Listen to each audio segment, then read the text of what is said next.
Hello everybody, here we are today and we're going to be talking about the fact that the Edmonton Oilers made a bit of hockey history last night. So before we start talking about that, please make sure to subscribe if you're new to me or hockey, whatever the case may be. That being said, let's get on into it. So last night, with their 13th win in a row, the Edmonton Oilers ended up setting a record for the longest win streak by a Canadian team in NHL history, taking sole possession from the 1967-68 Montreal Canadiens that they were tied with until getting a win over their provincial rivals, the Calgary Flames, last night.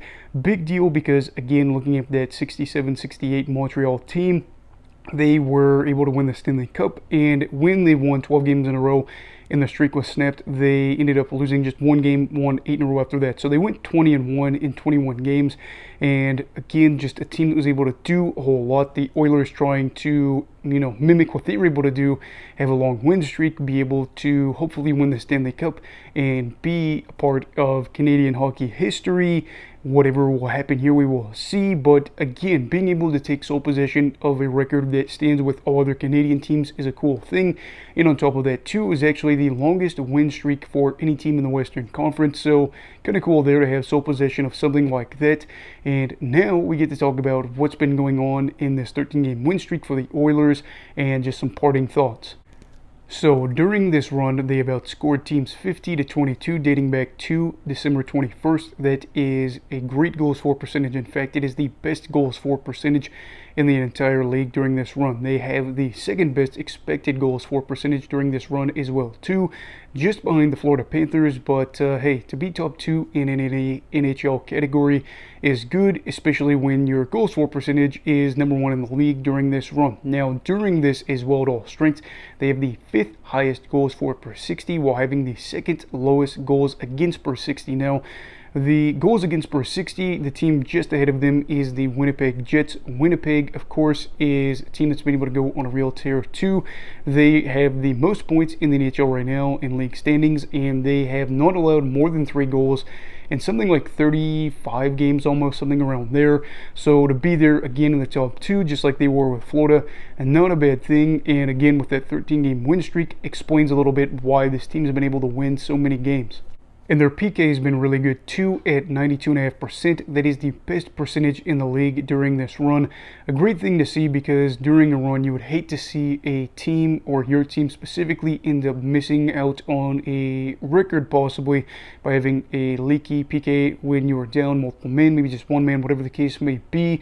But they have the 3rd lowest expected goals against per 60 in this category. So again, 92%, a little bit over success rate on not allowing goals in the back end of your nets. Having a low expected goal total is great, and the power play probably could be a little bit better. I think it's 20% over this whole run. Either way, still though, scoring a lot of goals at all strengths. They are not allowing a lot of goals in general. The PK is looking clean, and these are all just things that seem to be going right for this side as they are looking to possibly make hockey history. Now, it may be a little bit more difficult to end up reaching the all-time record for wins, because 8 of these 13 wins have been come from behind wins.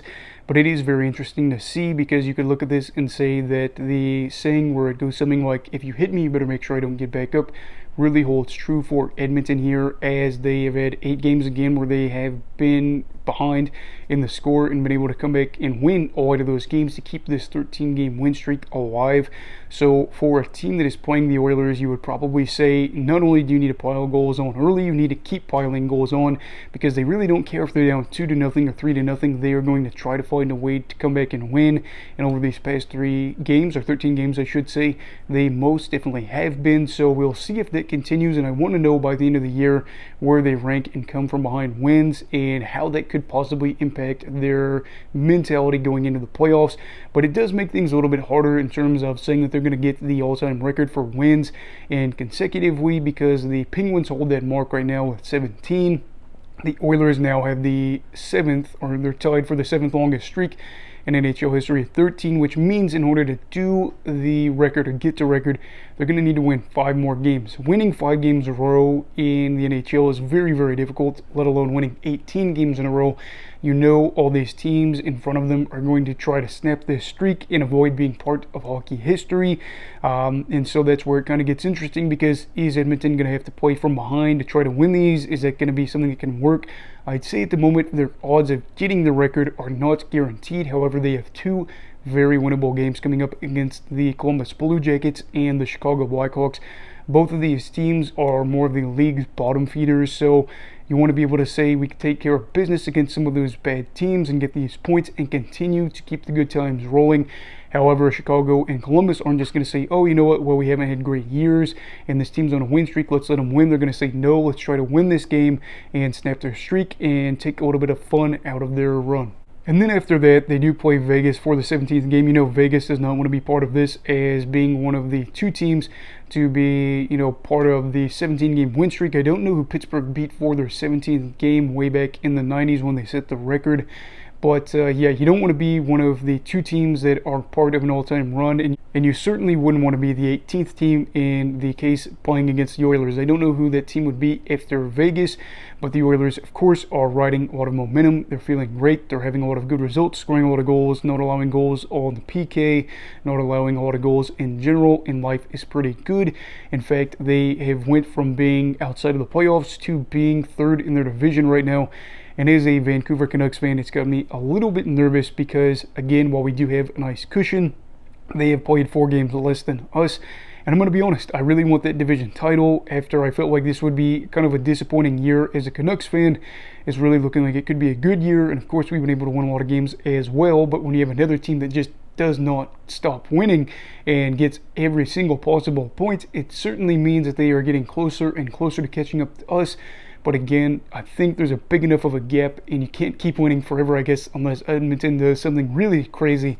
And now we have a spot where you wonder, maybe a team like Vegas, are they starting to be a little bit concerned? They had a run not too long ago where they went 3-7 over 10 games, and the Oilers are only 6 points behind them. Let's say that they beat Chicago, they beat Columbus, and then in 2 games after the game against Chicago, they would play Vegas. They win all 3 of those games. Who's to say that they're not tied with Vegas or ahead of them? I really don't know, but this is a situation where the playoffs are pretty much a lock for the Oilers thanks to this run. 96.7% chance of making it. They actually have like a 52 or 53% chance of making it onto the second round, and if they continue to be hot like that 67-68 Habs team was, who's to say that they don't end up going out there and winning the Stanley Cup for the first time in decades? And Oil Country would be very excited about that. So anyway, what are your thoughts on this 13-game win streak for the Oilers? Is it weird that they've been able to come from behind in 8 of these games? Will they end up getting to 17 games? And will they get to 18 games? Will they make the playoffs? Probably yes. And what will they do if they get there? Let me know all that down below in the comments. Also, please make sure to like this video if you found it enjoyable. Subscribe if you're new. Everybody stay safe. Have a great night. And Eagle of Hockey, all right. Goodbye, Brigadiers and Brigadettes. This is your captain signing off. Have a great night.